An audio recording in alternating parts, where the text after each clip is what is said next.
जनमानस के अंदर एक प्रवाहित होने वाला जो भाव है, सांस्कृतिक प्रवाह है, वो एक राष्ट्र को जन्म देता है। और भारत जो है, आर्यावर्त को देखें तो बहुत प्राचीन काल से एक सांस्कृतिक प्रवाह के साथ में हम जीते चले आ रहे हैं। हमारे पूर्वजों ने उसको निरंतर शक्ति प्रदान की, निरंतर कहीं ना कहीं उसको चेतना प्रदान की। अवतारों, महापुरुषों, ऋषि मुनियों, 18 पुराण, 6 दर्शन, चारों वेद, और इस प्रकार से बहुत कुछ होता चला आ रहा है। तो समग्र रूप से जब हम देखते हैं तो एक राष्ट्र का निर्माण होता है। तो भारतवर्ष जो है वो भारत को और भारत के साथ में फिर जुड़ता है हिंदुत्व, हिंदू। तो मैंने एक गीत कभी लिखा था जो मंचों पे आया था, लगभग 25 वर्ष की जो मंचीय यात्रा है, जिसमें आप भी जानते हैं, आप हमारे साथ ही रहे हैं, इस पूरे प्रत्यक्ष देखा है, आपने अनुभव किया है कि लगभग 50 से अधिक यात्राएं, विदेश की 17 देशों की यात्राएं मेरी रही हैं 2002 से आरंभ होकर अभी तक। पिछले जब दुबई गया तो 50वीं यात्रा थी मेरी। तो मैं एक गीत पढ़ना चाहता हूं जिसमें गीत का जो पात्र है वो भारत है। भारत में हमारे पूर्वजों ने तो कहा, जो सेकुलरिज्म की परिभाषा है, जो पंथ निरपेक्षता की परिभाषा दी, उससे बेहतर परिभाषा पूरी दुनिया में नहीं हो सकती। उन्होंने कहा, अयम निजः परोवेति गणना लघु चेतसाम उदार चरिता नाम तो वसुधैव कुटुंबकम। तो पूरी वसुधा को, जो अपना घर मानने वाले हमारे पूर्वज थे, महान दृष्टा थे, योगी ऋषि मुनि, उन्होंने पूरी वसुधा को, उनको मालूम था कि पूरे ब्रह्मांड में जीवन का जो प्रवाह है, धर्म सभ्यता संस्कृति का जो प्रवाह है, केवल धरती पर ही है। तो उन्होंने एक बड़ा चिंतन पूरे विश्व को दिया।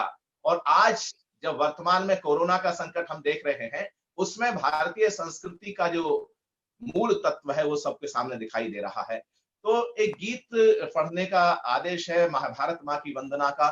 उस गीत का मैं एक दो अंतरे पढ़ता हूं, क्योंकि गीत तो बहुत लंबा है। कि अमर रहे वैभव तेरा, ये मेरे लिए सौभाग्य की बात है राजेश जी, क्योंकि जिस भारत माँ की वंदना के गीत के लिए आपने आदेशित किया है, ये गीत कहीं ना कहीं शाखाओं में बहुत जगह गाया जाता है। जेपी अग्रवाल जी, जयप्रकाश अग्रवाल जी, जो कहीं झिंझोली में अपना साधना स्थली चलाते रहे, वहां पर दीवारों पे गीत लिखा गया और पूरे देश विदेश में इस गीत को कहीं ना कहीं मान सम्मान मिला। उसके माध्यम से मुझे एक थोड़ी सी पहचान मिली। तो उस गीत का एक दो अंतरे सुनाता हूं। और जो गीत का पात्र है भारत, वो इस देश का हर वह निवासी है जिसने इसमें देश में जन्म लिया है और जो कहीं धर्म सभ्यता संस्कृति को अपनी मानता है। तो एक जागृति का आह्वान इस गीत के माध्यम से। हालांकि मैंने जब गीत लिखा था तो हिंदू शब्द का प्रयोग किया था, तो कुछ लोगों ने कहा कि भाई हिंदू बहुत अच्छा शब्द है और इसमें सारा भाव वही आता है, लेकिन इसको हिंदू के साथ साथ भारत कर देंगे तो इसका विस्तार हो जाएगा। तो फिर मैंने उसको दोनों तरीके से पढ़ता हूं, जहां हिंदू शब्द की आवश्यकता होती है मैं वैसे पढ़ता हूं, लेकिन इसका जो गीत का भारत शब्द मैंने प्रयोग किया वो मैं आपके समक्ष रखता हूं। कि अमर रहे वैभव तेरा भारत वर्ष महान, करेंगे हर एक सांस पर तेरा ही यशगान, तेरा गौरव गान। उठ जाग भारत जाग रे, उठ जाग भारत जाग रे, आलस निद्रा त्याग रे, पुरुषार्थ का बीड़ा उठा जागेगा तेरा भाग रे। उठ जाग भारत जाग रे, टुकड़ों में जो तू बट रहा, उत्साह तेरा घट रहा। टुकड़ों में जो तू बट रहा, उत्साह तेरा घट रहा। संघर्ष की बेला है ये तू, एकता का बिगुल बजा, अब एकता का बिगुल बजा। उठ जाग भारत जाग रे, आलस निद्रा त्याग रे।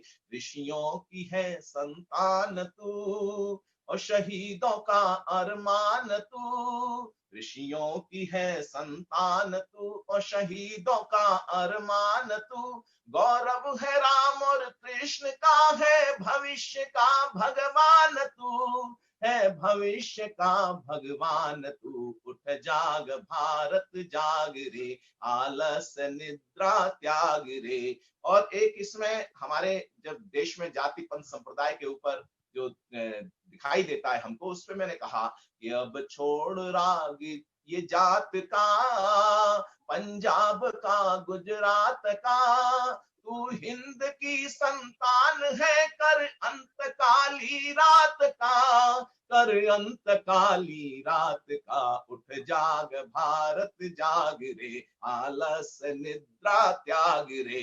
गीत लंबा है लेकिन अंतिम मंत्रा किसी भी संकल्प को पूरा करने के लिए, किसी भी भावना को पूरा करने के लिए कहीं ना कहीं समर्पण की आवश्यकता होती है, साधना की आवश्यकता होती है, शक्ति की आवश्यकता होती है।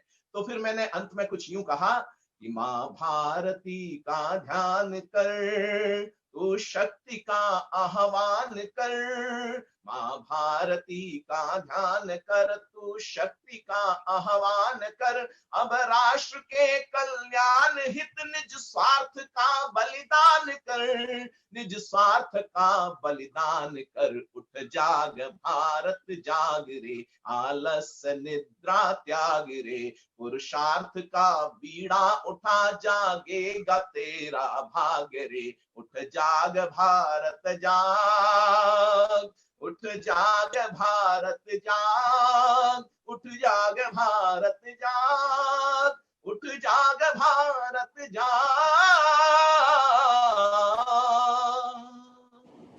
बहुत बहुत धन्यवाद गजेंद्र जी, बहुत बहुत धन्यवाद, बहुत बहुत धन्यवाद। तो गजेंद्र जी आपसे चर्चा मैं करूंगा।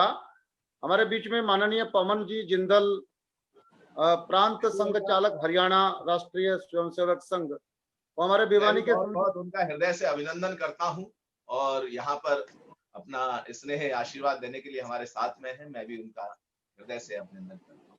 वो हमारे भिवानी के समधी भी हैं, उनसे हमारा रिश्ता है। आइए हम सुनते हैं आशीर्वचन श्रीमान पवन जिंदल जी का। पवन जी को अनम्यूट करो भाई। सचिन। आदरणीय अंतर्राष्ट्रीय कवि श्री गजेंद्र सोलंकी जी, राजेश चेतन जी, और आज की इस चाय पर चर्चा में जुड़े हुए आदरणीय बंधु भगिनी, मेरा सबको नमन।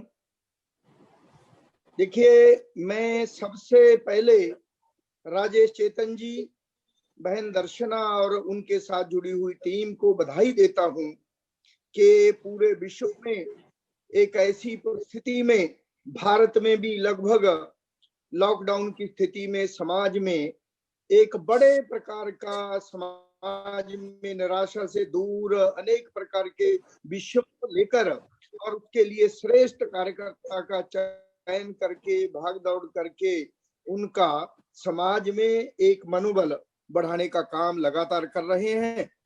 तो मैं इनको बधाई देता हूं।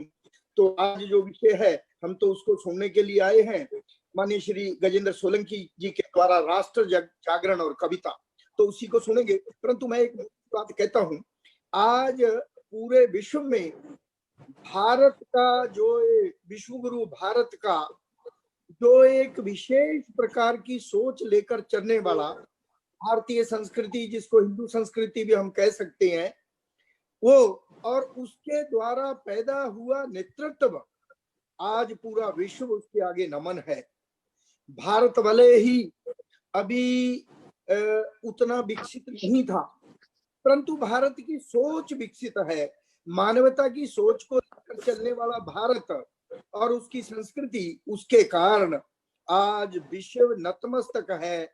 आज अगर विश्व को फिर से नेतृत्व करने के लिए आगे भारत को बढ़ना होगा, तो उसके लिए अभी 2 दिन पूर्व प्राइम मिनिस्टर आदरणीय नरेंद्र मोदी जी के द्वारा देश और समाज के लिए एक संदेश दिया गया। उसमें बहुत सारा बड़ा एक पैकेज समाज को इस कठिन परिस्थिति में से निकालकर फिर से पटड़ी पर लाने के लिए, तो उसके लिए जो उन्होंने कहा, उसका एक मूल मंत्र जो मैं संघ में भी अब लगातार मैं 2-3 बार आपके साथ जुड़ा हूं, विषय कोई भी रहा, मैंने उस विषय को रखा है। जो स्वदेशी के बारे में अगर आज हमारा समाज मन से इसको अपना लेगा, जो समय समय पर आजादी की लड़ाई में भी जब हमारे पास उस समय के उस तरह के गुणवत्ता वाले प्रोडक्ट नहीं थे, तब भी विदेशी वस्तुओं की होली हमारे समाज ने जलाई। आज अगर स्वदेशी को मन से स्वीकार करेगा, वैसे तो भारतीय जो एंटरप्रेन्योर है उस गुणवत्ता का जो मानदंड रखने वाला सब सामान तैयार करेगा। फिर भी अगर किसी जगह 19-20 ऐसा होता है तो हमारा गौरव भारतीय और स्वदेशी को अपनाने का होगा। तो निश्चित रूप में हमारे और दुनिया के विरोध में और मानवता के विरोध में काम करने वाला जो चीन है उसको हम सबक सिखा सकते हैं। और इसका विकल्प के रूप में आज केवल भारत है। आज हमारा एंटरप्रेन्योर पूरे भारत का निराशा में होगा, दिक्कत में होगा, कठिनाई महसूस कर रहा होगा, परंतु मैं निश्चित दावे से कह सकता हूं आने वाली जो 21वीं शताब्दी जो माननीय प्रधानमंत्री जी ने भी कहा वो हमारी है। और निश्चित रूप में विश्व का मार्गदर्शन करना और फिर से भारत को विश्व गुरु के स्थान पर स्थापित करना, ये देशभक्त भारत की 130 करोड़ आबादी के मन में स्वदेशी के प्रति एक गौरव महसूस करना और उसको अपने जीवन में अपनाना, इस प्रकार का अगर विचार हम करेंगे तो निश्चित रूप में उस स्थान को भारत प्राप्त कर सकेगा। क्योंकि आज तो हम गजेंद्र जी को उनके कविता के द्वारा सुनने के लिए आए हैं। उनका समय मैं बहुत ना लेते हुए अंत में एक बार फिर गजेंद्र जी का और राजेश चेतन जी का और उनकी टीम का आभार व्यक्त करते हुए अपनी बात को समाप्त करता हूं। धन्यवाद। बहुत बहुत धन्यवाद, बहुत बहुत धन्यवाद श्रद्धेय पवन जिंदल जी। और पवन जी का सारा जीवन समर्पित है संघ को। इतना बड़ा उद्योग चलाते हैं, लेकिन वानप्रस्थी का जीवन है माननीय पवन जी का। स्मालखा में कितना बड़ा प्रोजेक्ट आपने खड़ा कर दिया है, ये सारी आपकी प्रेरणा है। और हरियाणा के अंदर आपने एक अद्भुत काम खड़ा किया है, इतना बड़ा प्रोजेक्ट है। ये राष्ट्रीय स्वयंसेवक संघ का अब सारा ट्रेनिंग के कार्यक्रम, आगे के सब कार्यक्रम हरियाणा में होंगे। आप हमारे हरियाणा के प्रांत संघ चालक हैं, इसका हमको बड़ा गर्व है, हमको प्राउड है। और आप हमारा समाज का नेतृत्व यूं ही करते रहें। मैं बहुत बहुत धन्यवाद करता हूं आपका, आपने अपना बहुमूल्य समय हमको दिया है। गजेंद्र सोलंकी जी, आप, आज का विषय है कविता और राष्ट्र जागरण। जब जब राष्ट्र पे संकट आता है तो कवि की कलम उठती है। इस समय कोरोना को लेकर सारी दुनिया के अंदर एक संकट है। एक तरह से ये विश्व युद्ध की तरफ दुनिया जा रही है। निश्चित रूप से गजेंद्र सोलंकी जी ने भी कोरोना पे जरूर कुछ ना कुछ लिखा होगा। तो हम चाहते हैं गजेंद्र जी ने कोरोना पे क्या कहा है, थोड़ा सा आपसे ये सुनना चाहते हैं जी। देखिए राजेश जी, सबसे पहले तो मैं माननीय पवन जिंदल जी का पुनः अभिनंदन करते हुए आभार व्यक्त करते हैं कि उन्होंने अपने महत्वपूर्ण विचारों से हमारा मार्गदर्शन किया और भविष्य की रूपरेखा जो है वो निर्धारित भारतवर्ष किस तरीके से महाशक्ति बन सकता है। क्योंकि वर्तमान में जो सामरिक शक्ति है उससे भी ऊपर आर्थिक शक्ति है। शायद चाइना और महाशक्तियों के बीच में जो संघर्ष है वो आर्थिक रूप से ज्यादा दिखाई दे रहा है। और उस अर्थ की जो आपस में संघर्ष है वो कोई सामरिक संघर्ष के रूप में सामने नहीं आ जाए, ये भी एक चिंता का विषय है। आपने जो कोरोना की बात की, कोरोना पे मेरी 3-4 कविताएं आई हैं, लेकिन उसमें से एक कविता, एक दो अंतरों की एक कविता और एक कविता और एक दो कविताएं मैं रखना चाहूंगा। सबसे पहले तो यह है कि राष्ट्र जागरण का जो विषय है, जागृति की आवश्यकता तो हमेशा रहती है, क्योंकि राष्ट्र तो एक भूमि, एक जन, एक संस्कृति, उसको मिला के बनता है। तो अगर जनमानस जागृत होता है, क्योंकि ये सेशन ऐसा है कि फेसबुक से हार्ट बुक की बातें की जा रही हैं फेसबुक पर, तो ये अपने आप में महत्वपूर्ण बात है। तो मैं अपने हार्ट बुक की बातें फेसबुक के माध्यम से आपके मन तक पहुंचाना चाहता हूं। इसमें सबसे बड़ी बात यह है कि वर्तमान में जो संकट है इसके पीछे क्या रहा है उसको हम वापस नहीं ला सकते। वर्तमान में हमको किस तरीके से अपने आप को बचाना है, अपने समाज और देश को बचाना है, और भविष्य की रूपरेखाएं किस तरीके से तय करनी है, ये सब कुछ है। तो एक कविता मैंने लिखी थी जो वायरल भी हुई थी 21 तारीख को। 22 तारीख को जो जनता कर्फ्यू था उससे पहले 21 तारीख को मैंने ये लिख के डाली थी। उसके एक दो अंतरे मैं सुनाता हूं, उसके बाद एक महत्वपूर्ण कविता कोरोना के ऊपर जो लिखी वो मैं आप तक पहुंचाऊंगा। कि सारी दुनिया में फैली महामारी कि सारी दुनिया में फैली महामारी के कोरोना बन काल आ गया, घोर आपदा बनी है ये बीमारी के जान का जंजाल आ गया। सकल सभ्यता लगती बौनी इतना ये विकराल हुआ, कि सकल सभ्यता पूरी दुनिया एक बौनी दिखाई देती है, कि सकल सभ्यता लगती बौनी इतना ये विकराल हुआ। कोरोना से अभिशप्त ये 2020 साल हुआ, को दुनिया के कोने कोने में कोरोना की दस्तक है, लील रहा कितने ही जीवन निर्दोषों का काल हुआ। इसने इंसान को बना लिया सवारी, इसने इंसान को बना लिया सवारी, कि अनजाना भूचाल आ गया, सारी दुनिया में फैली महामारी की का कोरोना बनकाल आ गया। कि हाथ इसका बचने का तरीका क्या है, उससे पहले एक अंतरा और देता हूं कि असमंजस में सारी दुनिया सबके मन हैरानी है, असमंजस में है ये दुनिया सबके मन हैरानी है प्रकोप ये कुदरत का या इंसानी शैतानी है, जिसके आगे महाशक्तियां तक दिखती नतमस्तक है, फैल रहा इतनी तेजी से इसकी गति तूफानी है। सारी तरक्की ही लग रही बेचारी, सारी तरक्की ही लग रही बेचारी, करने को बेहाल आ गया, सारी दुनिया में फैली महामारी। और अंत में जो बात कहना चाहता हूं वो ये है कि हाथ मिला या गले लगाकर व्यक्त नहीं जज्बात करें। बचने का जो सबसे अच्छा तरीका बताया है सोशल डिस्टेंसिंग, इसको हम पर्सनल डिस्टेंसिंग भी कर सकते हैं, कि हाथ मिला या गले लगाकर व्यक्त नहीं जज्बात करें, हाथ जोड़कर करें नमस्ते, दूर दूर से बात करें। बच्चों और बुजुर्गों का भी ध्यान हमें रखना होगा, संकट का है दौर साथियों, हल मुश्किल हालात करें। जंग जीवन की रहेगी ये जारी, जंग जीवन की रहेगी ये जारी, जब जीने का सवाल आ गया, सारी दुनिया में फैली महामारी कि कोरोना बनकाल आ गया। सारी ये 21 तारीख को मैंने डाला था सोशल मीडिया पर और काफी लोगों ने, लाखों लोगों तक ये पहुंचा। उसके बाद में मुझे लगा कि ये अपूर्ण है एक तरह से, इसमें भारतीयता का जो जागृति का आह्वान है, राष्ट्र जागरण का आह्वान इसमें नहीं आया है, जो मेरी पहचान है। तो उसके बाद में मैंने एक रचना लिखी, फिर मुझे लगा कि प्रकृति भी एक तरह से, जब मानव गतिमान था तो प्रकृति हैरान परेशान थी, आज मानव की गति मंद है या बंद है तो प्रकृति हर्षोल्लास से कहीं ना कहीं उल्लास से भरी हुई है।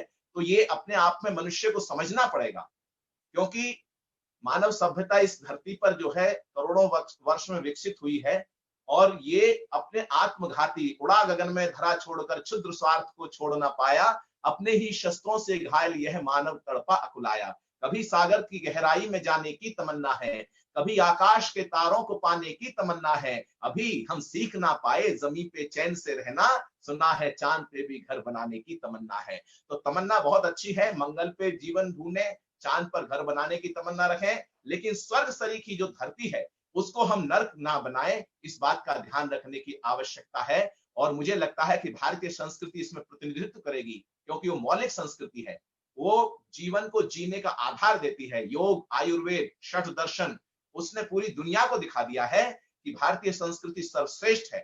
तो जो मैंने गीत लिखा इसको लेकर, वो मैं गीत के एक दो अंतरे आपके समक्ष और रखता हूं, उसके बाद में चर्चा को आगे बढ़ाएंगे। कि कैसी ये नियति कैसी गति है, कैसी, थोड़ा हो सकता है कि हिंदी क्लिष्ट हो गई हो, लेकिन आपके मन तक अवश्य पहुंचेगी कविता, ऐसा मेरा विश्वास है। राजेश जी, कैसी ये नियति कैसी। गजेंद्र जी, एक मिनट के लिए मेरा निवेदन है, आप लोग देखिए ताली तो नहीं बजा सकते हैं, पर चैट बॉक्स में अपनी प्रतिक्रिया तो भेज सकते हैं, कुछ वाहा कुछ कर सकते हैं। चैट बॉक्स में भी आप चुपचाप बैठे हो, वहां तो कुछ बोलिए महाराज। चलिए, मैं बस ये भाव रख रहा हूं कि जो मतलब सैकड़ों लोग जुड़े हुए हैं, इससे सबके मन तक मेरे भाव पहुंच रहे हैं, मेरी कविता पहुंच रही है, मेरे विचार पहुंच रहे हैं। सुनिएगा कि कैसी ये नियति कैसी गति है, या क्रूर काल की यह गति है, आहत मानवता विस्मित है, जनगण मन घोर अचंभित है, व्याकुल वैश्विक परिवेश हुआ, अघायल आहत हर देश हुआ, आक्रोश प्रकृतियां वसुधा का, या अट्टहास दानवता का, पहरे पगडंडी राहों पर, ज्यों प्रगति खड़ी चौराहों पर। जीवन की गति भी मंद हुई, जीवन की गति भी मंद हुई, यूं लगा जिंदगी द्वंद हुई। माना भीषण विपदा है ये। अब जो राष्ट्र जागरण की बात करता हूं, आपके मन तक बात पहुंचे कि माना भीषण विपदा है ये, जीवन तो हमें बचाना है, विपदा में धर्म निभाना है, विपदा का धर्म निभाना है। यदि जंग जीतनी जीवन की तो लॉकडाउन अपनाना है, मिलकर युग धर्म निभाना है, विपदा में धर्म निभाना है। और कहना चाहता हूं कि तन से दूरी मजबूरी है। जो कोरोना वॉरियर्स लगे हुए हैं, वो अपने जीवन को दांव पे लगाकर, केवल ऐसा नहीं माना जा सकता केवल वो अपने पैसे के लिए, व्यवसाय के लिए, किसी कारण से वो समर्पण भाव से लगे हुए हैं, ऐसा हमको मान के चलना चाहिए। सरकारें जो काम कर रही हैं वो भी अपने आप में अद्भुत है कि तन से दूरी मजबूरी है, पर मन सद्भाव जरूरी है। तन से दूरी मजबूरी है, पर मन सद्भाव जरूरी है। भावों का वेग प्रबल लेकर, मन से मन को संबल देकर, सेवा उपकार समर्पण से, सेवा उपकार समर्पण से, तन मन धन जीवन अर्पण से, अनवरत जो सेवा में रत है। सेवा से बड़ा कोई धर्म नहीं हो सकता दुनिया में, कि अनवरत जो सेवा में रत है, मानो जैसे भागीरथ है। सैनिक बनकर जो डटे हुए, साहस की मूरत बने हुए, डॉक्टर नर्सिज सेवा कर्मी, सब है सच्चे मानव धर्मी। डॉक्टर नर्सिज सेवा कर्मी, सब है सच्चे मानव धर्मी। हर एक का कोटिश अभिनंदन, और पुलिस प्रशासन का वंदन। सरकारें केंद्र प्रदेशों की, मैं ये मानता हूं कुछ राजनीतिक स्वार्थों के कारण कुछ लोग इधर उधर हो रहे होंगे, लेकिन कहीं ना कहीं जब वो पूरी वस्तु स्थिति को देखते होंगे तो उनके मन में भाव आता होगा कि ये संकट का समय है, तो राष्ट्र सर्वप्रथम है। तब मैं कहना चाहता हूं कि सरकारें केंद्र प्रदेशों की चिंता करती परिवेशों की। हम भी हैं इनके सहयोगी, जनता भी इनकी सहयोगी। सबको एहसास कराना है, विपदा में धर्म निभाना है, विपदा का धर्म निभाना है। जीवन तो हमें बचाना है। और अंतिम बंद है इसका, वैसे 2 बंद और है लेकिन मैं 3 ही बंद पढ़ रहा हूं।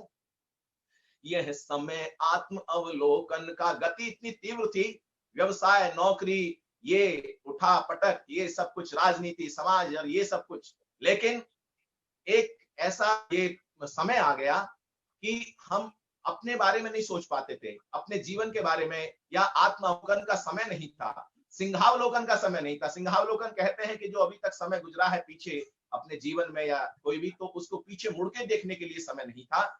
तो उससे जब पीछे मुड़कर देखते हैं, आत्मावलोकन करते हैं, तो नए विचार आते हैं, नई भावना है, नई सृजन की शक्ति पैदा होती है।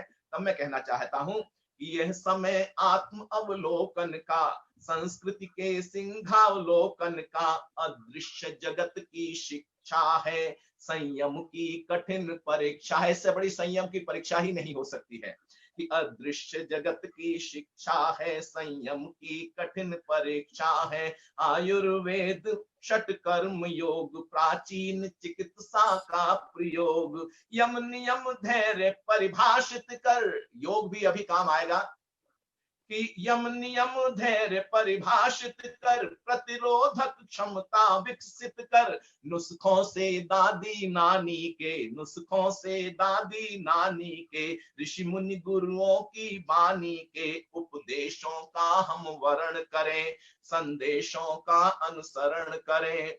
हो स्वस्थ सुरक्षित हर कोना। हम यही भावना लेकर आज ये पूरी केंद्र सरकार, माननीय मोदी जी और सभी लोग काम कर रहे हैं कि हो स्वस्थ सुरक्षित हर कोना, एकमात्र लक्ष्य विजयी होना। भारत की जीत निहित इसमें, भारत की जीत निहित इसमें, मानव भविष्य सुरभित इसमें। निज संजीवनी चिकित्सा को, निज संजीवनी चिकित्सा को दिनचर्या में अपनाना है, विपदा का धर्म निभाना है, विपदा में धर्म निभाना है, यह जीवन हमें बचाना है। यदि जंग जीतनी जीवन की तो लॉकडाउन अपनाना है, विपदा में धर्म निभाना है, विपदा में धर्म निभाना है। वाह वाह वाह वाह, गजेंद्र जी कमाल है, कमाल है। गजेंद्र जी, आपका एक अंतरराष्ट्रीय व्यक्तित्व है, 50 से ज्यादा विदेश यात्राएं की है, अमेरिका 20 से अधिक बार आप गए हैं, विश्व हिंदी सम्मेलन के कवि सम्मेलन के संचालक का दायित्व आपने अनेक बार निभाया है। 2 विश्व हिंदी सम्मेलनों में सौभाग्य मिला, मुझे सौभाग्य मिला।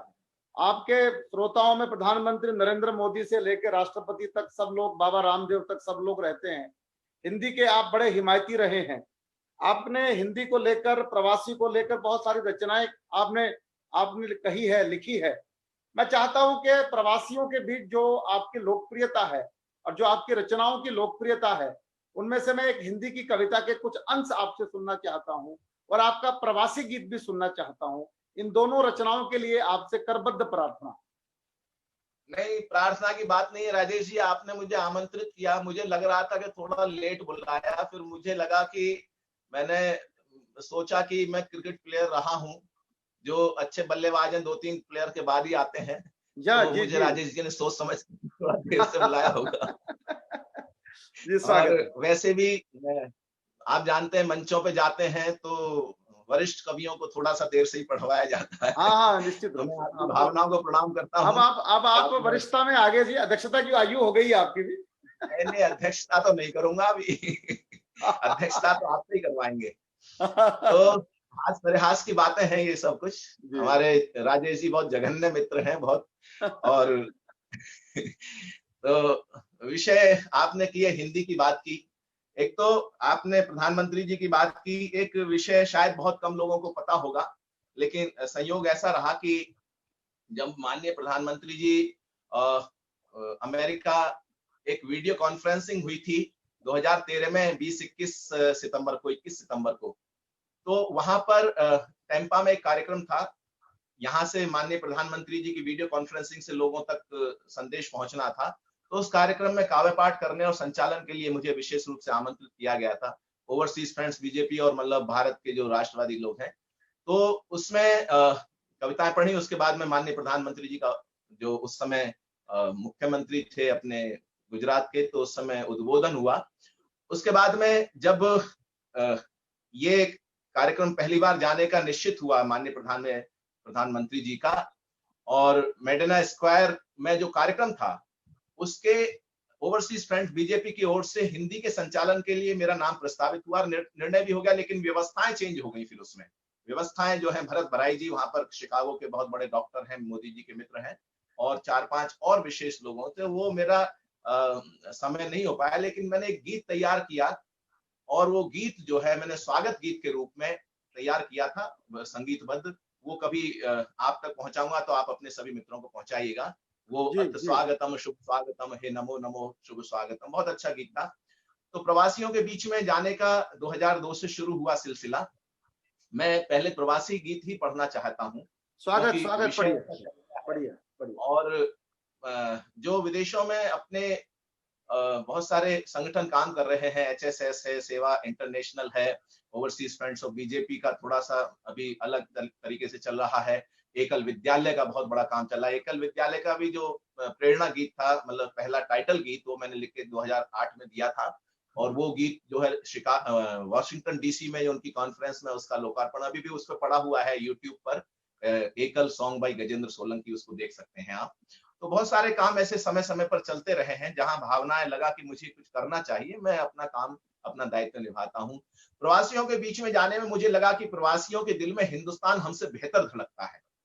भले हो दूरियां कितनी मगर मन पास रहता है, कभी यादें वतन में कोई जज्बा खास रहता है। समंदर पार भी माँ की दुआएं साथ रहती हैं, प्रवासी हर हृदय में हिंद का एहसास रहता है। और कहीं कुछ पंक्तियां आती हैं कि परिंदे भूलकर भी कब गगन को भूल पाते हैं, भला गुल भी कभी अपने चमन को भूल पाते हैं, भले ही स्वर्ग सी सुविधाएं हो परिवेश में, लेकिन वतन से दूर रहकर कब वतन को भूल पाते हैं। तो आप मान के चलिएगा कि इंडियन डायस्पोरा जो है, एनआरआईस, मैं तो उनको एमआरआई कहने लगा हूं कभी कभी। एमआरआई का मतलब होता है मोस्ट रिलायबल इंडियन, सॉरी आप इसको अन्यथा नहीं लेंगे। तो वो कहीं ना कहीं समर्पण का भाव इतना उच्च स्तरीय है उनका कि वो भारत के लिए कुछ भी करने के लिए तैयार हो रहते हैं। और मुझे लगता है कि अजय जी, बनारसी दास गुप्ता जी, बहुत धन्यवाद आपका। और मैं जो गीत पढ़ना चाहता हूं, परिंदे भूल कर भी कब गगन को भूल पाते हैं, भला गुल भी कभी अपने चमन को भूल पाते हैं, भले ही स्वर्ग सी सुविधाएं हो परिवेश में, लेकिन वतन से दूर रहकर कब वतन को भूल पाते हैं। तो जो वतन से दूर रहते हैं, लगभग 2.5 करोड़ के करीब इंडियन डायस्पोरा के लोग हैं। अब तो वर्तमान में तो 25-30 साल में तो अलग तरह की व्यवस्थाएं हो गई, आईटी प्रोफेशनल, डॉक्टर्स, ये सब कुछ पूरे हुए हैं। लेकिन उस समय जो है गिरमिटिया मजदूर के 150 वर्ष पहले गिरमिटिया मजदूर के रूप में 5 देशों में, फिजी, मॉरिशस, कहीं त्रिनिडाद और अलग अलग देशों में ले जाए गए, गयाना, सूरीनाम, सभी देशों में गए प्रवासी भारतीय। तो वो कहीं ना कहीं अपनी संस्कृति को अभी तक उन्होंने जीवित रखा है। भाषा खो गई है लेकिन संस्कृति अभी जीवित है। तो मैंने वो गीत जो लिखा उसके 1-2 अंतरे में आपको सुनाता हूँ राजेश जी, आपके माध्यम से आपके सभी प्रबुद्ध श्रोताओं तक पहुंचने का प्रयास। कि भारत के परिंदों की, मैंने उनको परिंदा कहा है, हालांकि हम सभी प्रवासी ही हैं एक तरह से। कुछ भौगोलिक रूप से प्रवासी हैं, कुछ आध्यात्मिक रूप से, एक लोक से दूसरे लोक की यात्रा जो चलती है वो भी हमारा प्रवास ही है, इस पृथ्वी पर भी हमारा प्रवास ही है। तो इसको सुनिएगा कि भारत के परिंदों की जग में पहचान तो जिंदा है, भारत के परिंदों की जग में पहचान तो जिंदा है, रहे कहीं भी दिल में हिंदुस्तान तो जिंदा है, इस वतन की खातिर जीने का, भारत की खातिर जीने का अरमान तो जिंदा है, रहे कहीं भी दिल में हिंदुस्तान तो जिंदा है। कि भारत की माटी की खुशबू जिनके मन को महकाती है, जिनके दिल की धड़कन धड़कन भारत के नगमे गाती है, तन भले प्रवासी हो जाए मन तो भारत की थाती है, दामन में हो खुशियां लाखों अपनों की याद सताती है, बचपन की मधुरिम यादों का, बचपन की मीठी यादों का कुछ ध्यान तो जिंदा है, रहे कहीं भी दिल में हिंदुस्तान तो जिंदा है, भारत के परिंदों की जग में पहचान तो जिंदा है, रहे कहीं भी दिल में हिंदुस्तान तो जिंदा है। और एक अंतरा और कहता हूं कि भारत माँ की संतानों ने सारे जग को सम्मान दिया, हम बने प्रवासी रहे जहां उस कर्म भूमि को मान दिया,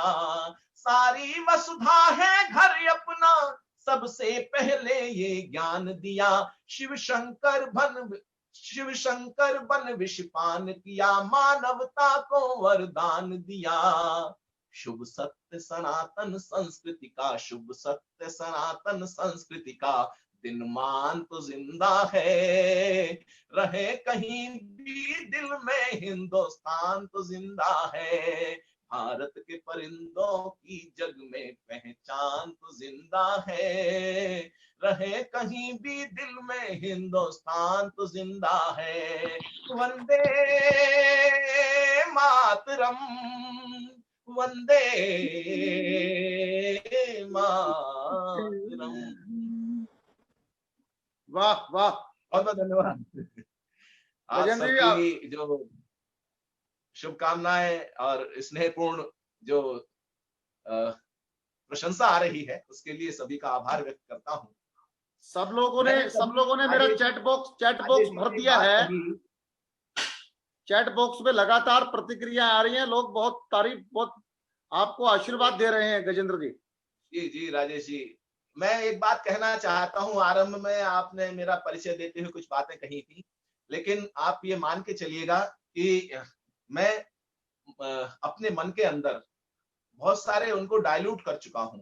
जैसे क्षेत्रीयता, हालांकि कहीं ना कहीं से हमारी नागरिक पहचान बनती है। मैं दिल्ली के नागरिक के रूप में आज रह रहा हूं, लेकिन मेरे जो मन में जो विस्तार है, वो जो भावना है, वो समग्र भारत को लेकर है। और वो भावना जो है, मतलब केवल मैं सोचना नहीं, उसको जीने की कोशिश करता हूँ। कविताओं में मेरी वही रहता है। मैंने बहुत सारे विषय इस तरीके से लिए हैं। युगों युगों तक इस धरती पर भारत माँ की शान रहे, राम कृष्ण गौतम के वंशज वाली ये पहचान रहे, और रामायण गीता पुराण गुरु ग्रंथ साहिब हो होठों पर, लेकिन सबसे पहले हर एक दिल में हिंदुस्तान रहे।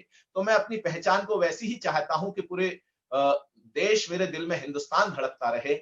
बस यही धड़कन मुझे लगता है ऊर्जा देती है, चेतना देती है, और कहीं ना कहीं सृजन करने की शक्ति भी प्रदान करती है। राजेश जी।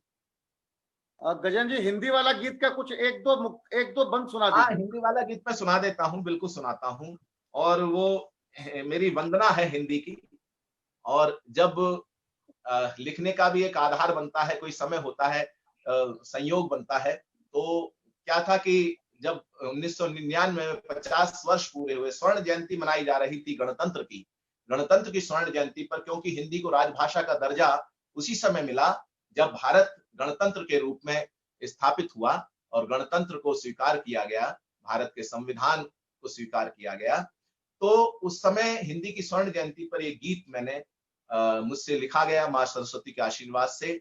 और मैंने कुछ यूं कहा, रसों छंदों अलंकारों का सुलभित गान है हिंदी। हिंदी केवल भाषा नहीं है, वो संस्कृति की पहचान है, संस्कृत की बेटी है। संस्कृत की बेटी होने के नाते सभी भाषाएं हमारी, मैंने उसमें दिया है कि सभी भाषाएं हमारे लिए वंदनीय है, सम्माननीय है।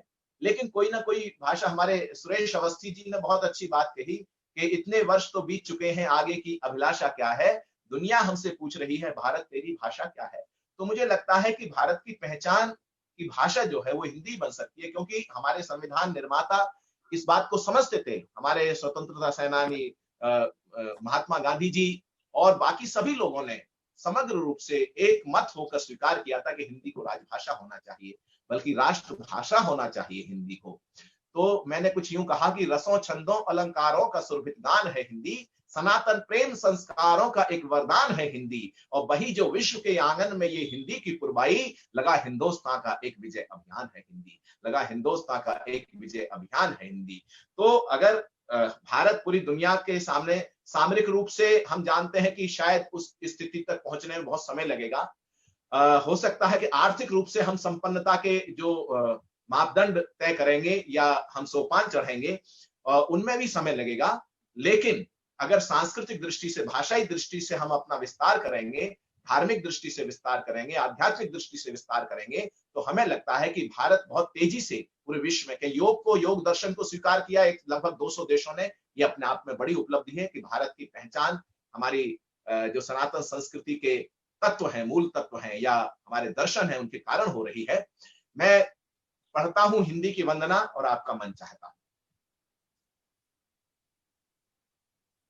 कि ओ मेरे देश के बसैया हिंदी को अपनाओ रे, ओ हिंदुस्तान के बसैया हिंदी को अपनाओ रे। जय जय हिंदी का नारा मिल सभी लगाओ रे, ओ मेरे देश के बसैया हिंदी को अपनाओ रे। हिंदी जन जन के अंतर में प्रेम सुधा बरसाती है, नूतन नवल ये ज्योति ज्ञान की जीवन धन्य बनाती है। गहन तिमिर मन के हरने को आशा दीप जलाती है, चेतन और अचेतन वासी ईश्वर दरस कराती है। हिंदी दुर्गा हिंदी काली सरस्वती कल्याणी है, हिंदी ब्रह्मा विष्णु शिव की महाशक्ति छत्राणी है। हिंदी लक्ष्मी पार्वती हिंदी कमला कल्याणी है, शब्द ब्रह्म की अनुपम पुत्री और अनूठी वाणी है। तो हिंदी पावन गंगा गोता सभी लगाओ रे, ओ मेरे देश के बसैया हिंदी को अपनाओ रे, हिंदुस्तान के बसैया हिंदी को अपनाओ रे। भाषाओं की नदियां मिलती हिंदी ऐसा सागर है।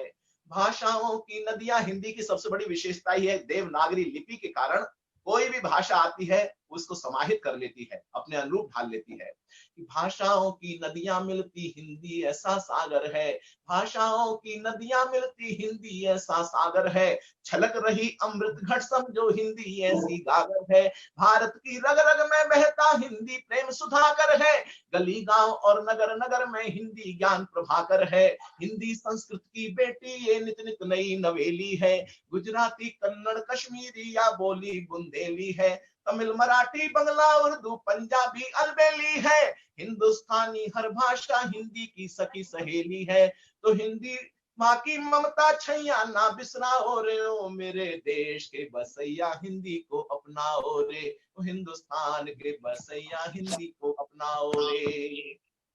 हिंदी हिंदी संस्कृत की बेटी ये नित नित नई नवेली है, हिंदी संस्कृत की तनिया ये नित नित नई नवेली है, गुजराती कन्नड़ कश्मीरी या बोली बुंदेली है, तमिल मराठी बंगला उर्दू पंजाबी अलबेली है, हिंदुस्तानी हर भाषा हिंदी की सखी सहेली है, हिंदुस्तानी हर भाषा हिंदी की सखी सहेली है, तो हिंदी पावन गंगा गोता सभी लगाओ रे, ओ मेरे देश के बसैया हिंदी को अपनाओ रे, हिंदुस्तान के बसैया हिंदी को अपनाओ रे। और एक अंतरा देता हूं जिसमें बहुत सारे कवियों के साहित्यकारों के नाम आ गए हैं संयोग से, कि सूफी संतों को जिस भाषा ने शाश्वत वरदान दिया, सूफी संतों को जिस भाषा ने शाश्वत वरदान दिया, तुलसी सूर कबीरा सबने हिंदी का आह्वान किया, वल्लभ विट्ठल और जायसी हिंदी का गुणगान किया, तो मीरा और रसखान ने भी हिंदी अमृत का पान किया, नानक और रैदास मलुका की भक्ति महकाती है, और रहीम रत्नाकर भूपति हिंदी सबको भाती है, प्रेमचंद भारतेंदु बिहारी हिंदी सबकी थाती है, केशव रामानंद गजानन का गौरव बतलाती है, तो बच्चन पंत निराला दिनकर जिसकी महिमा गाई है, शुक्ल द्विवेदी या भूषण ने भी हिंदी अपनाई है, चंद्र वरदाई के छंदों में हिंदी मुस्काई है, नागर धूमिल नागार्जुन ने हिंदी कथा सुनाई है, जयशंकर और गुप्त सुभद्रा हिंदी गाथा कहते हैं, जयशंकर और गुप्त सुभद्रा हिंदी गाथा कहते हैं, स्नातक केदार कोहली हिंदी धारा बहते हैं, देवराज त्यागी नेपाली और व्यास भी कहते हैं, हिंदी का आशीष मिला हम सबके दिल में रहते हैं जी, हिंदी का आशीष मिला हम सबके दिल में रहते हैं, तो हिंदी गौरव की सुगंध जग में फैलाओ रे, ओ मेरे देश के बसैया हिंदी को अपनाओ रे, ओ हिंदुस्तान के बसैया। और अंत में गीत का 4-5 2-3 बंद और भी थे लेकिन मैंने उसको एडिट किया है। एक अंत में जो क्या होना चाहिए, हिंदी मन की भाषा हिंदी जन जन की अभिलाषा हो, हिंदी मन की भाषा हिंदी जन जन की अभिलाषा हो, नई सदी नवयुग में हिंदी नव चेतन की आशा हो, कोटि कोटि जन प्रेम करे अब ऐसी कुछ परिभाषा हो, हिंदी के मस्तक पे छाया अब तो दूर कुहासा हो, हिंदी अपनी भाषा अपनी संस्कृति का उद्धार करें, साधक बन ऋषियों मुनियों के सपनों को साकार करें, और पतित ना हो नवयुग में कुछ ऐसे संस्कार भरे, अलंकार रस छंदों से अब हिंदी का श्रृंगार करें, तो भारतवासी मिल हिंदी को तिलक लगाओ रे, ओ मेरे देश के बसैया हिंदी को अपनाओ रे, ओ हिंदुस्तान के बसैया हिंदी को अपनाओ रे, जय जय हिंदी का नारा मिल सभी लगाओ रे, ओ मेरे देश के बसैया हिंदी को अपनाओ रे, ओ हिंदुस्तान के बसैया हिंदी को अपनाओ रे, भारत देश के गजेंद्र जी आपके मित्र कानपुर से देश के बड़े कवि पत्रकार सुरेश अवस्थी जी आपसे कुछ कहना चाहते हैं, आपके बारे में कुछ कहना चाहते हैं। उन्होंने कई विदेश यात्राएं आपके साथ की हैं। आइए सुनते हैं आपके बारे में क्या कहते हैं कविवर सुरेश अवस्थी जी। डॉक्टर सुरेश अवस्थी को ओपन करो भाई।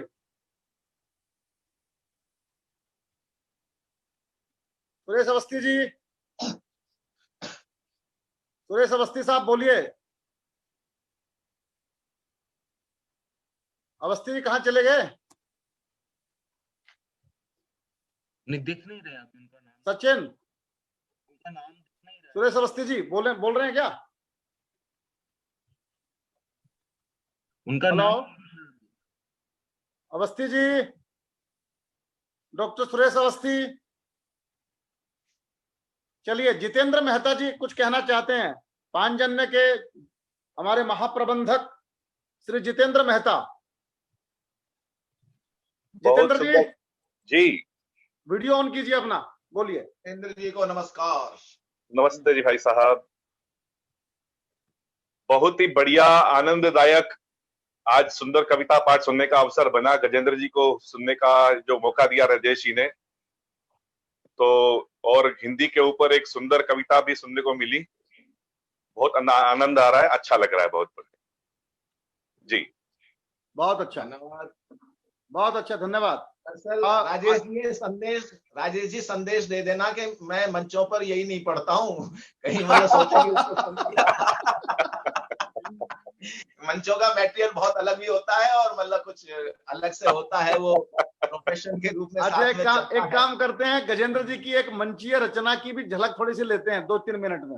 गजेंद्र जी कुछ सुनाइए। बात नहीं है, मैं इसलिए क्योंकि बहुत सारे विषय हैं, छंद है, मुक्तक है। अब आप 2-3 मिनट में जो मंच पे आप, मान लिया आप मंच पर हैं इस समय और आप कनॉट प्लेस सेंट्रल पार्क में कविता सुना रहे हैं, तो आप क्या सुनाएंगे? बहुत सारे कविताएं हो सकती हैं, लेकिन उसमें से 2-1 छंद मैं सुना देता हूं, और ये जागरण से संबंधित भी है और वर्तमान की परिस्थितियां जो है उनको भी लेकर है। मैं कुछ यूं कहना चाहता हूं कि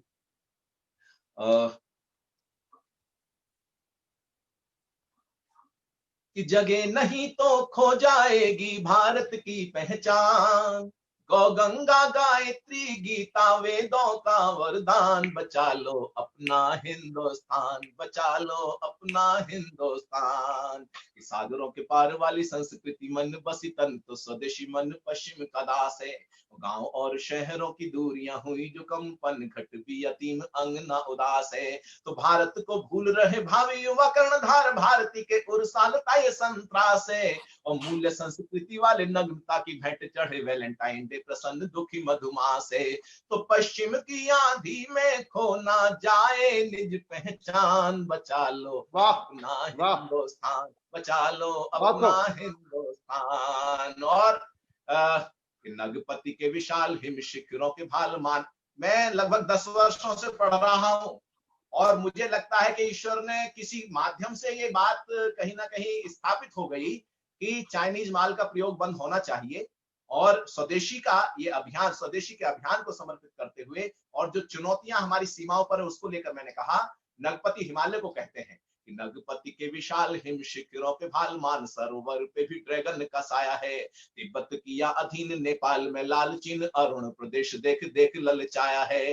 तो नियत में खोट जाली नीतियां विस्तार वाली साजिशों का खूनी खेल सीमा पे रचाया है। और हिंदी चीनी भाई भाई की देते रहो दुहाई, चालबाज चीन चौखट पे चढ़ आया है। तो भारत को ललकार रहा फिर से ड्रैगन शैतान, बचा लो अपना हिंदुस्तान, बचा लो अपना हिंदुस्तान। और अंत में जो कहना चाहता हूं, क्योंकि मैंने पहले ही कहा सामरिक शक्ति अपनी जगह है, लेकिन आज पूरी दुनिया आर्थिक रूप से एक दूसरे से बंधी हुई है।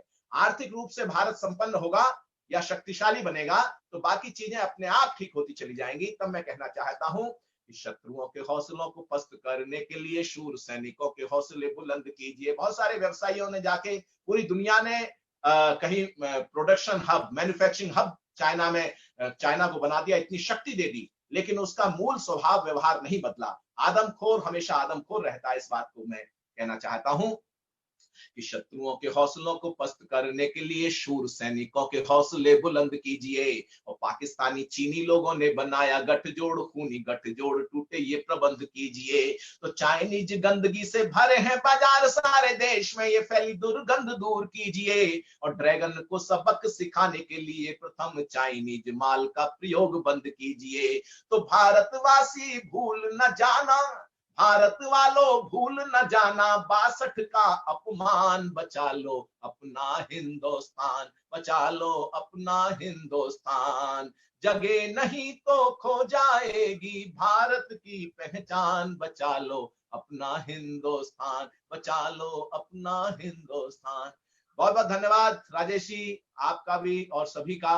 अभी गजेंद्र जी आप रुकिए थोड़ी देर, दोस्तों कल की सूचना मैं दे दूं आपको, कल हमारे बीच में चार्टर्ड अकाउंटेंट पंकज अग्रवाल जी रहेंगे, सेक्रेटरी हैं एफपीआरटी के, और कल का सब्जेक्ट रहेगा how to use your money efficiently. जबरदस्त सब्जेक्ट है, आप इसको जरूर ज्वाइन कीजिए, आपको आनंद आएगा। पंकज जी बहुत बड़े स्पीकर हैं और आपको बहुत कल आनंद की वर्षा होने वाली है। कल ये सब्जेक्ट पे आप आइए गजेंद्र सोलंकी जी को अभी हम और कुछ कहें, इससे पहले एक अनाउंसमेंट करना चाह रहे हैं। हमारे मित्र हैं पवन कंसल जी, जगदम्बा कटलरी के चेयरमैन हैं, और अभी इस कोरोना महामारी में बहुत बड़ा काम उन्होंने खड़ा किया है। बहुत जगह भंडारे चल रहे हैं, बहुत जगह भोजन वितरण हो रहा है, राशन वितरण हो रहा है, और दिन रात मेहनत कर रहे हैं पवन कंसल जी। इतने बड़े उद्योगपति हैं और इतने विनम्र हैं कि वो लगातार राष्ट्र सेवा में लगे हुए हैं। वो कुछ आज स्वावलंबी भारत बनाने के लिए कोई एक अनाउंसमेंट करना चाहते हैं। मैं पवन कंसल जी को आमंत्रित करता हूं, वो अपनी बात कहें। पवन जी। सभी भाइयों को नमस्कार, और मेरी तरफ से बहुत बहुत शुभकामनाएं। गजेंद्र जी नमस्कार, राजेश भाई, सभी भाई। और गजेंद्र भाई, जो आपने आज सुबह सुबह भारत जागरण की बात की, तो बड़े भावुक बात याद आ गई माँ की। माँ जो है सुबह सुबह भजन गाती थी कि जो जागत है सो पावत है, और जो सोवत है वो खोवत है। जब से ये कोरोना आया है तब से मैं सुबह 5 बजे से रात को 12 बजे तक जो है काम कर रहा हूँ। वैसे मैं इतना ज़्यादा नहीं करता था काम, तो उसकी जो उपलब्धियां हैं वो सारी की सारी मैंने ट्रेड में डाल दी है कि भी कोई भी उसको कॉपी करे और उस चीज के ऊपर में फॉलो करे। दूसरी चीज, अभी पवन जिंदल जी को सुना और उन्होंने विशेष तौर पे स्वदेशी की जो बात की और चाइना की जो बात की, तो वैसे तो भगवान की दया से, माता रानी कृपा से हम या मैं जो भी बनाता हूँ कंपनी में 10,000 से ज्यादा प्रोडक्ट हैं, और मेरी गारंटी है चाइना ही नहीं पूरी दुनिया में वो क्वालिटी उस रेट में कोई नहीं दे सकता। दूसरी चीज, अगर चाइना को जीतना है तो केवल जो फैक्ट्री वाले हैं, मैन्युफैक्चर हैं, वो ही जीत सकते हैं, क्योंकि चाइना जो है वो मैन्युफैक्चरिंग का हब बना है और उन्होंने अपनी स्किल से पूरे वर्ल्ड में अपनी पैठ बनाई है। और उसके लिए मैं स्पेशली पवन जिंदल जी को और इस मंच से भारत सरकार को एक अरदास करूंगा कि केवल जो है कुछ ही बातें हैं जो कि भारत को एक इंडस्ट्रियलाइजेशन में डाल सकती हैं। सबसे पहली बात तो व्यापारी को तंग ना किया जाए, अगर उसे कोई फैसिलिटी ना भी दी जाए तो उसे तंग ना किया जाए। दूसरी चीज, अगर उसकी सहायता कर सकते हैं तो कुछ इस तरह की छूट दी जाए, जैसे कि मान लो खाली जमीनें पड़ी हैं पंचायत की, तो वो पंचायत की जमीन इंडस्ट्री को लीज पे दे दी जाए, जिससे कि उसका बहुत बड़ा अमाउंट जो लैंड में यूज हो जाता है वो बिजनेस में यूज होगा और पंचायत को वो पैसा मिलेगा, उससे गांव जो है हमारे डेवलप हो जाएंगे। और दूसरी चीज जो है, इंटरेस्ट रेट 2% सालाना, अगर वो कोई भी टेक्नोलॉजी लेके आता है, मशीनें लेके आता है या खुद बनाता है तो वो उसके ऊपर। बाकी मैंने विन ओवर कोरोना के नाम से जितने भी प्रोडक्ट्स आते हैं ये सारे के सारों पे पूरी चीज खोल के, टेक्नोलॉजी खोल के और उसकी पीपीटी बना के सारी डाली है। और अभी हम लोग वर्ल्ड की सबसे तेज मास्क बनाने की मशीन, जो कि अभी तक 60 पीस पर मिनट है, हम 200 पीस पर मिनट और चाइना से आधे दाम में और भारत की बनी हुई वो जो है सबको देने वाले हैं और साथ में उसकी टेक्नोलॉजी भी देने वाले हैं। चलो ये तो बात हो गई। मैं चाहूंगा कि इसमें जितना अगर आशीर्वाद बड़ों का मिलता रहे तो वो भारत का व्यापार मेक इन इंडिया सक्सेस होगा। इसी बीच हमने एक वर्ल्ड यूनाइटेड फाउंडेशन के नाम से जो है संस्था बनाई है और इसके अंदर में 4 सब्जेक्ट हमने रखे हैं, relief, health, education and entrepreneurship. काफी दिन से एक विषय था, राजेश भाई के साथ चर्चा हो रही थी कि भाई भगवान ने जीवन किस लिए दिया है, समझ नहीं आ रहा, और हमें आखिर क्या करना है जिससे हमारा उद्धार हो। तो राजेश भाई ने अपना रास्ता पहले ही अपना लिया। ये मेरे से बड़े हैं और इनका एक्सपीरियंस भी ज्यादा है। मेरे ख्याल से हमारा 2-4-5 दिन का ही फर्क है वैसे। तो मेरे को भी वो रास्ता मिला। क्या रास्ता मिला वो मैं सबके साथ पहले शेयर करूंगा कि हम केवल वो चीज दे सकते हैं जो हमारे पास है, और जो हमारे पास बारिश होती रहती है जिस चीज की, वो विधा है हमारी, जिसमें हम प्रवीण हैं, स्किल्ड हैं। जो हमने जीवन का सबसे ज्यादा टाइम गुजारा, वो एक्सपीरियंस, वो जो प्राप्ति परमात्मा से हमें हुई है, हमें वो ही चीज देनी चाहिए। तो मेरा जीवन केवल और केवल व्यापार में गया है। मैं बचपन से ही आज तक मैं करीब 40 साल से मैं काम पे हूँ, और वो काम के अंदर में जो मुझे स्किल मिली है, मैंने तो यही सोचा है कि मैं भारत में एंटरप्रेन्योरशिप का काम करूंगा, और उसके अंदर में मेरा subject repurposing, recreation, reuse, reduce, replace और रिसाइकल, और उसके अंदर स्केलेबल और साथ में सस्टेनेबल मॉडल हमने देने हैं। इसी बीच एक छोटा सा काम हमने यहाँ के किसानों के लिए शुरू किया है कि किसानों की जो फल और सब्जियां, वो लोग आजकल उसको भरे खेत को जो है ट्रैक्टर से बहा दे रहे हैं कि भाई फल सब्जी काटने का उतना पैसा है जितने पैसे में मार्केट में नहीं बिकती है।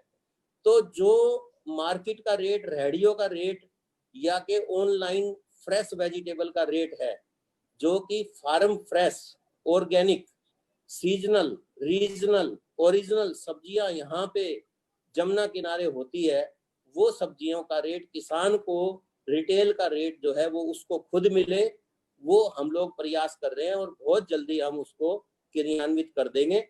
तो उसी बीच हम लोग वो सब्जियां किसानों से जो बाजार का रेट है उस रेट पे खरीद के और आपके घरों पे फ्री में पहुंचा रहे हैं, और उसके अंदर में आप लोगों का किस तरीके से जुड़ाव हो उस पे हम लोग जो है ये चाहेंगे कि भी मेरा नंबर आप लिख लीजिए 9811178827, और इस नंबर पे आप अपना नाम, अपना मोबाइल नंबर, अपना एड्रेस और लोकेशन मुझे व्हाट्सएप कर दीजिए, और हम लोग आपको कुछ फ्रेश वेजिटेबल्स यहाँ की भेजेंगे।